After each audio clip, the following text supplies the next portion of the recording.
In this portion of the exercise, we're going to think big about human evolution. So I invite you to get comfortable and close your eyes. Plant both feet on the floor, wiggle your spine until it sits comfortably and easily, holding your body up, and put your hands on your lap or folded across your chest, whichever is more comfortable.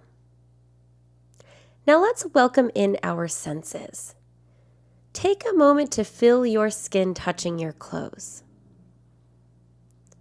Feel the weight of your body in the chair, sinking in. Take a moment to connect your sense of hearing and your sense of smell. Let's take 3 big, deep breaths together.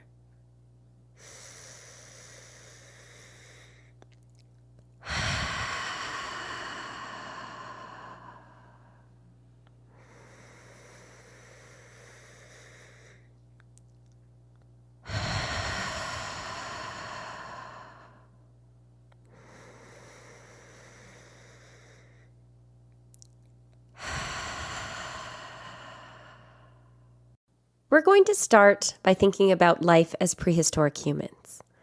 Thousands of years ago, you and your tribe would walk miles. You would set up camp in spaces with enough food to sustain you and your family for a few days, and hopefully weeks, while hunting animals and gathering plants. When the seasons changed, you moved from location to location. Most of your days were filled with looking for enough nourishment for you and your tribe. Uneaten food would rot, and the next meal may require miles of roaming before finding it. There were ever-present risks of predatory animals and threats to your physical health and well-being. Your survival, your sense of purpose and belonging, your joy and your sadness, your dreams and your challenges were all held in the same small container of a roaming community. I invite you to breathe in and imagine what the land smelled like. Don't worry about a right or a wrong answer.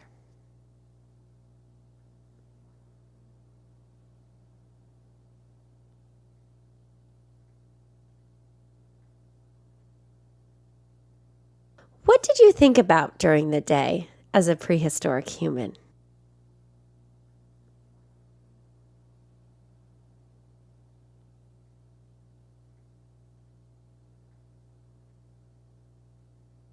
When you laid down to sleep at night, what did you worry about?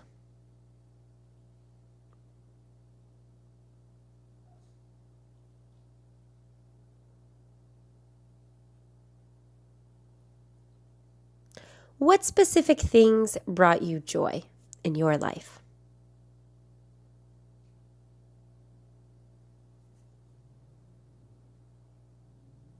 Now let's fast forward to the invention of farming.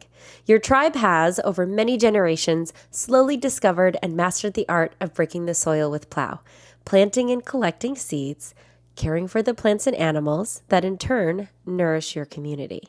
You've been farmers now for so long, you can't remember any other way of living. You set up sturdier structures that would have been too heavy before to transport, and you live in communities where animals live alongside you instead of roaming free in the wild. You settle into communities based on specific plots of land for you and your family, and specific plots of land designated for communal use, such as schools and markets. Most of your day is spent tending to your fields to increase your food store and maximize what you can benefit from your land. Your survival is tied to harvesting enough food and ensuring proper storage of resources to get through winter months or dry seasons, and protecting your plot of land and animals from disease, intruders, and natural disasters. I invite you to breathe in and imagine what your farm must have sounded like.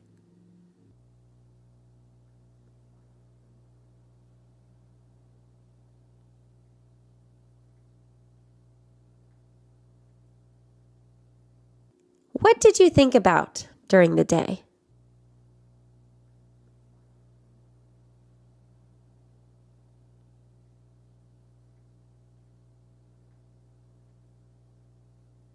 When you laid down to sleep at night, what did you worry about?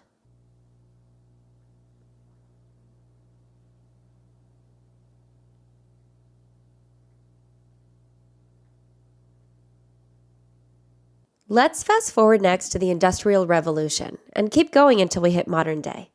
The driving force for us is the spirit of industry, global commerce, mass production, mass consumption, and specialization.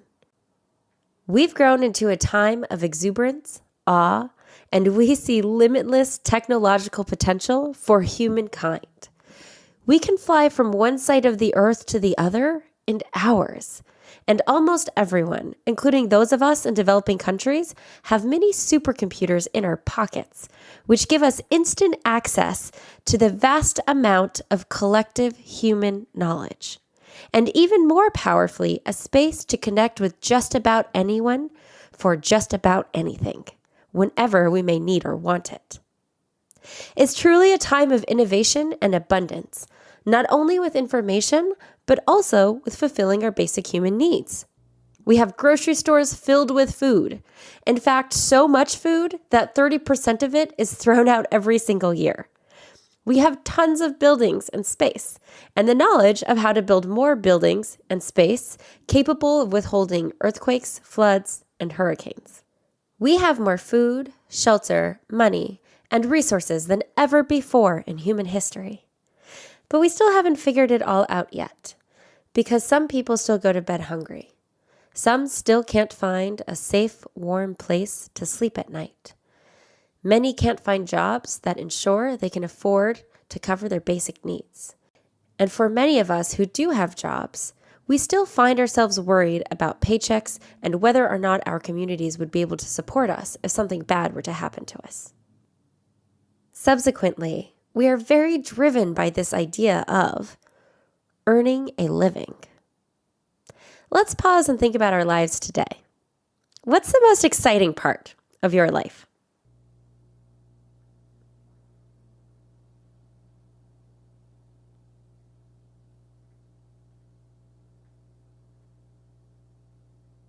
In what ways are you more comfortable than previous generations of humans?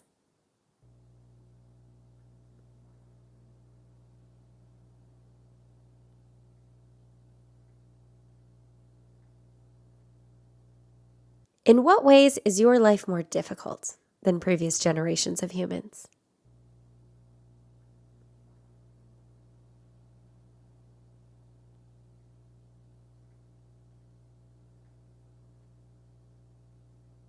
Let's keep going and imagine what the next evolution of human society could look like.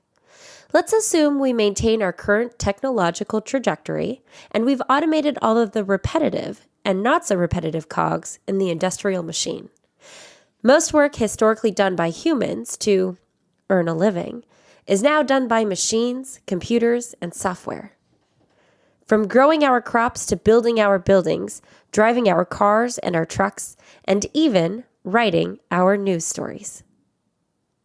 There's enough food, shelter, and resources for every human to have their basic needs covered. So we've agreed to solve our current challenges together as global citizens and as citizen economists, because our financial states impact ourselves and those around us. So it's important that we're all aware and contributing in a way that's benefiting each of us individually. From that place, we want to invite you to imagine, what would a world be like if you were promised a society where you had your basic needs covered, that our abundance would be widely shared and available to everyone, regardless of career choice? What would that feel like in your body?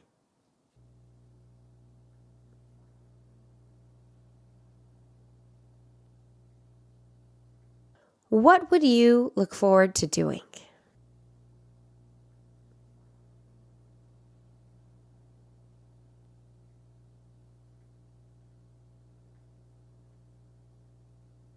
What would this world be like if it existed today, here and now? Let's open our eyes and explore this idea together.